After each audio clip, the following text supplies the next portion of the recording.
pedirle a Iván Lucis que por favor nos comparta justamente qué cosa es lo que se está haciendo en el sector agua y saneamiento para hacer frente al cambio climático. Adelante, Iván. Gracias, Elsa. En primer lugar, agradecer a la Universidad del Pacífico por esta oportunidad y saludarte a ti, a Arlet, a Joana y a los panelistas que me acompañan y al público que nos está siguiendo, sobre todo los estudiantes y estudiantes que están aquí presentes. Si me permiten, voy a compartir la pantalla. Se puede apreciar de manera adecuada, ¿sí? Sí, se ve. Sí, se ve. Perfecto.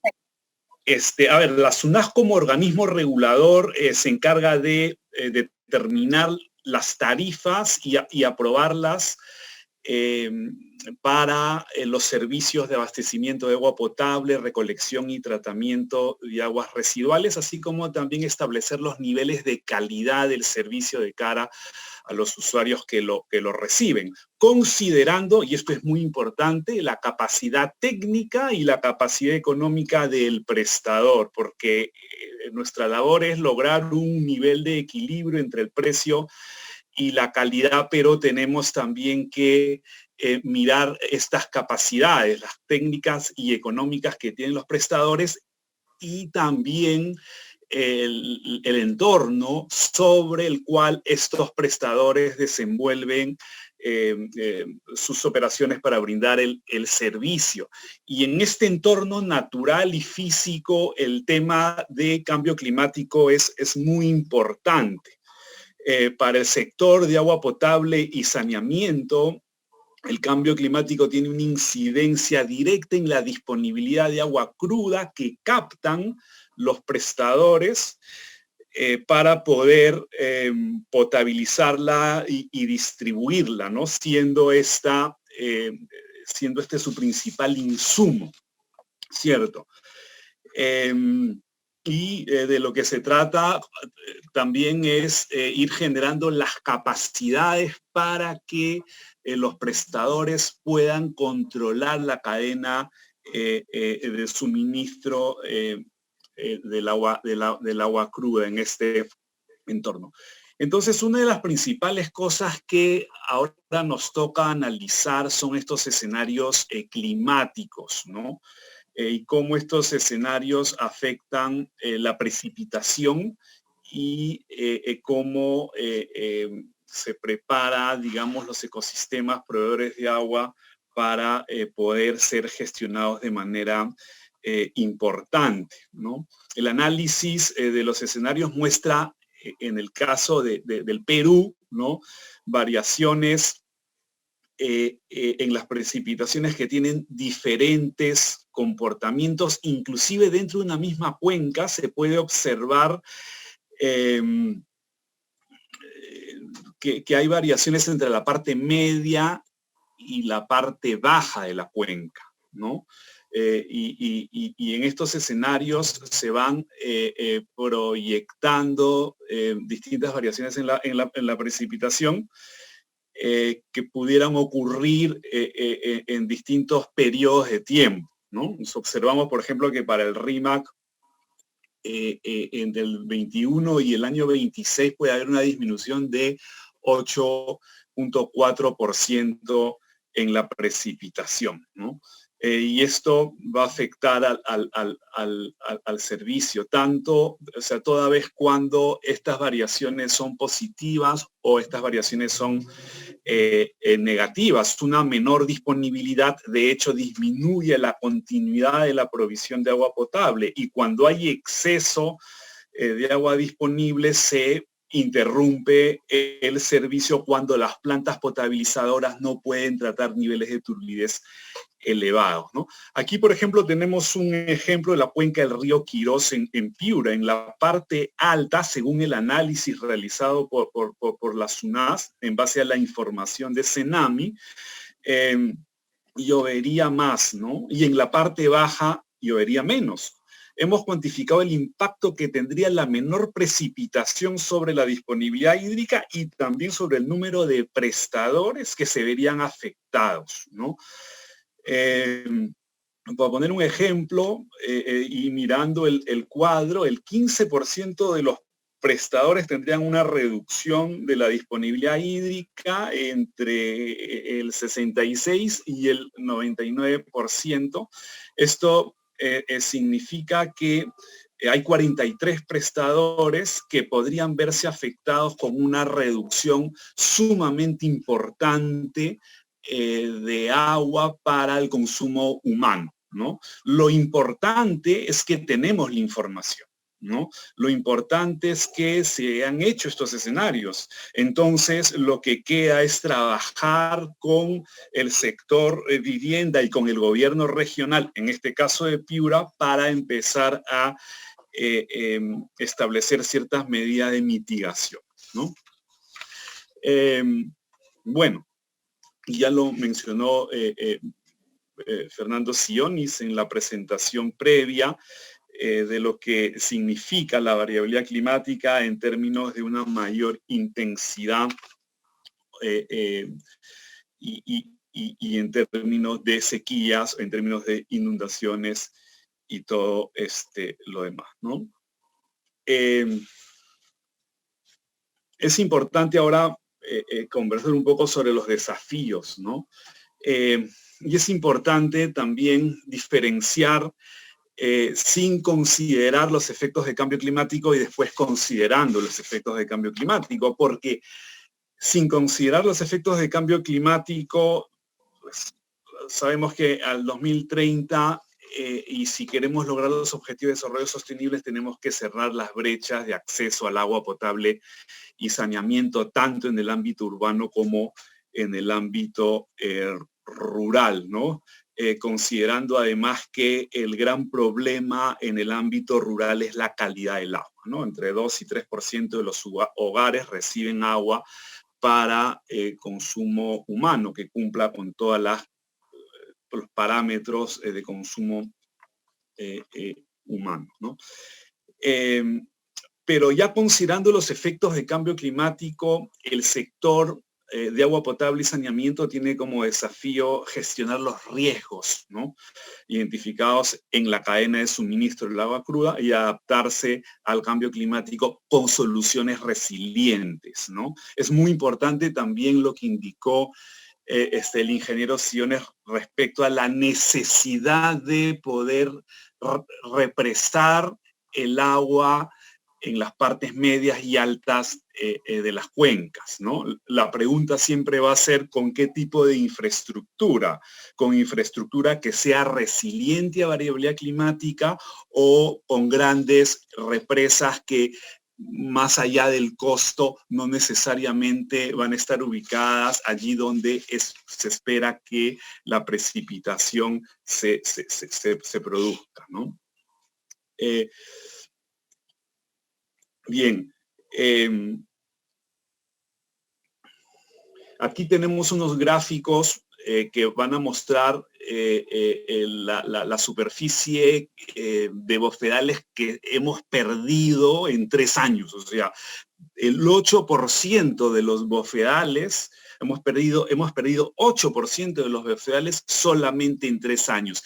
Es decir, que la degradación de los ecosistemas va a ser mucho más aguda el impacto del cambio climático.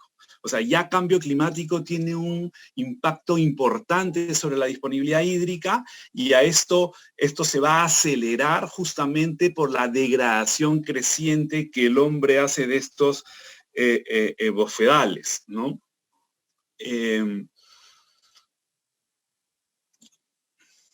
Y aquí ponemos un ejemplo de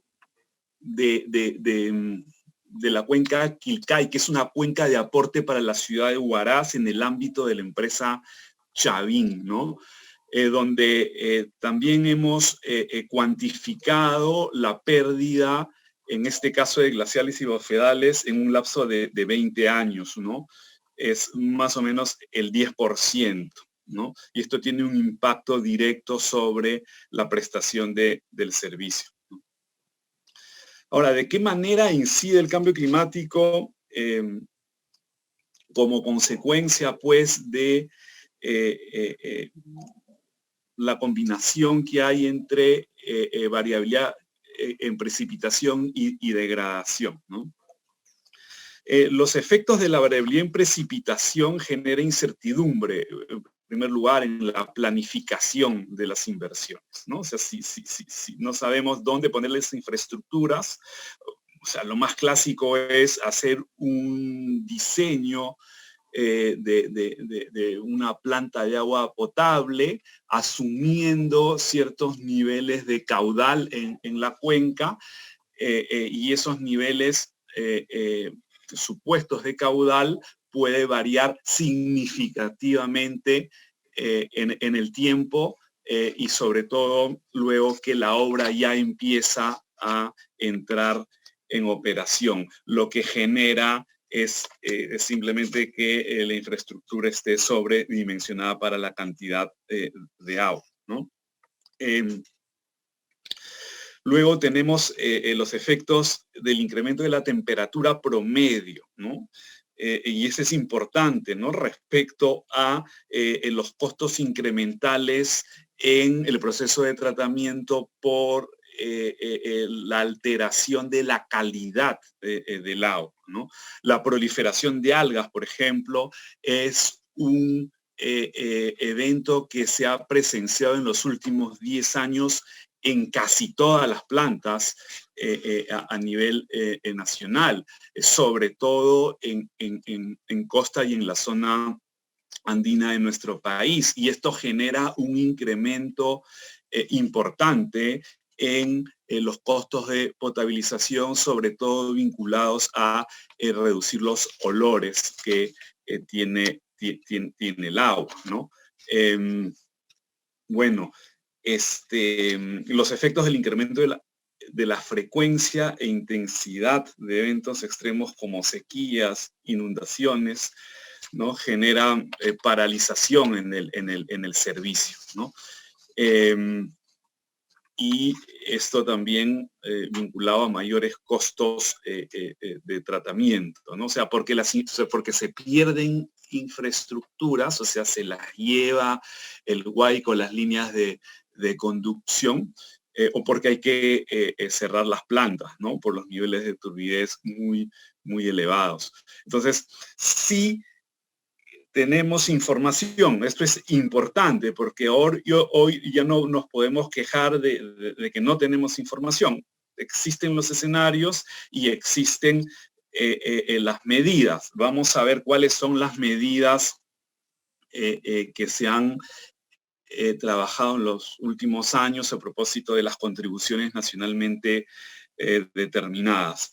Es importante mencionar que son solamente 10 empresas de agua las que hoy cuentan con un plan de adaptación al cambio climático, ¿no? Y esto requiere sí un mayor esfuerzo para que todas puedan tener un plan de cambio climático.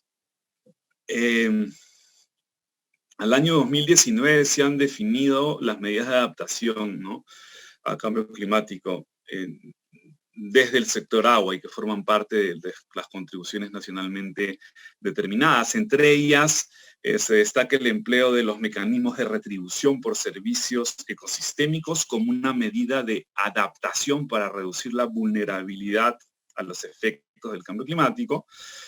Asimismo, la ampliación, optimización y mejoramiento de la capacidad de regulación de los sistemas de agua potable y también de las infraestructuras redundantes que sirven como fuentes de respaldo ante problemas vinculados al proceso de producción, de modo de no dejar a la población sin el servicio, ¿no? Otras medidas que son más clásicas, digamos, que están vinculados a la medición, ¿no?, de consumos, a la reducción de pérdidas en red, a la implementación de tecnologías para el ahorro de agua en el ámbito urbano. Y bueno, esto es fundamental, pues los instrumentos de planificación y de gestión de riesgos y adaptación.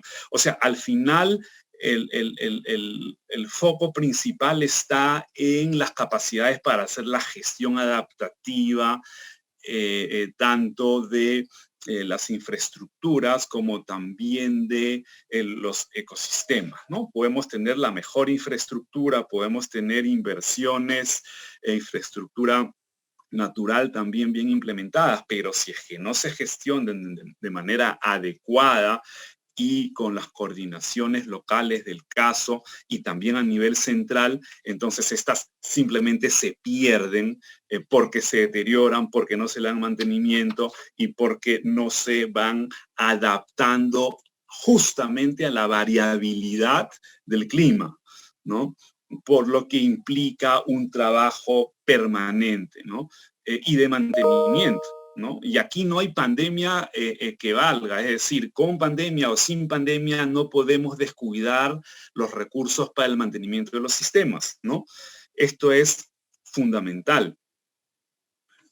Bueno, desde la regulación tarifaria es importante también mencionar, ya digamos, mirando un poco las tarifas, ¿no?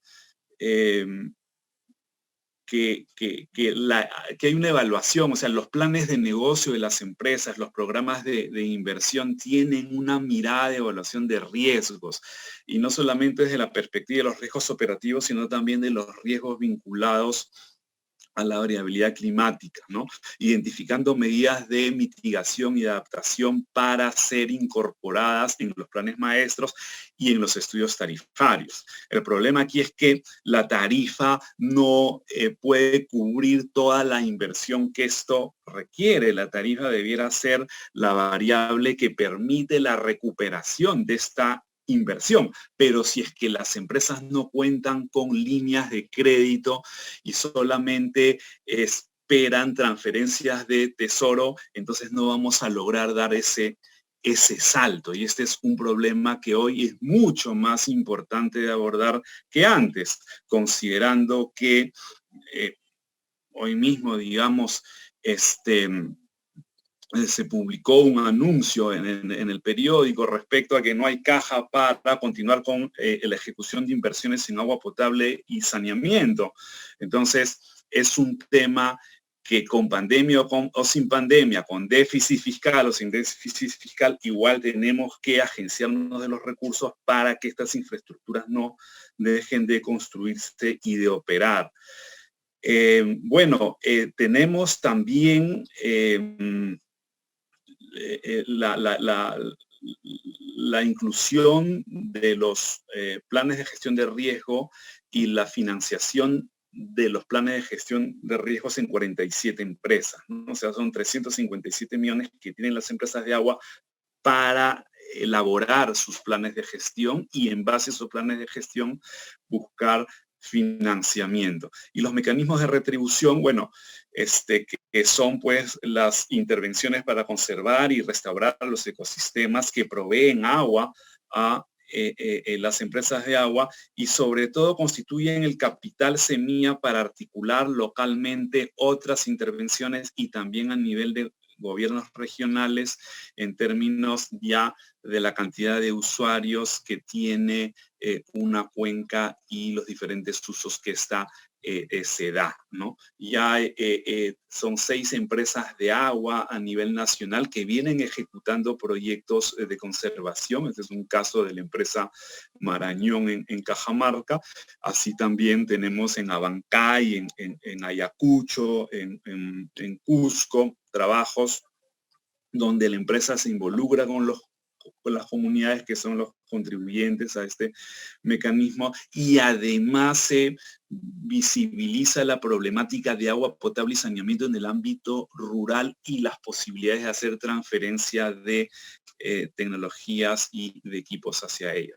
En la SUNAS tenemos un nuevo instrumento porque también es una nueva función que es el área de la prestación de los servicios de saneamiento y esto lo que nos permite es configurar los mercados eficientes de los servicios de saneamiento para poder optimizar las inversiones a través de la integración de prestadores, porque estamos muy atomizados, entonces no se puede aprovechar las economías de escala propias de estas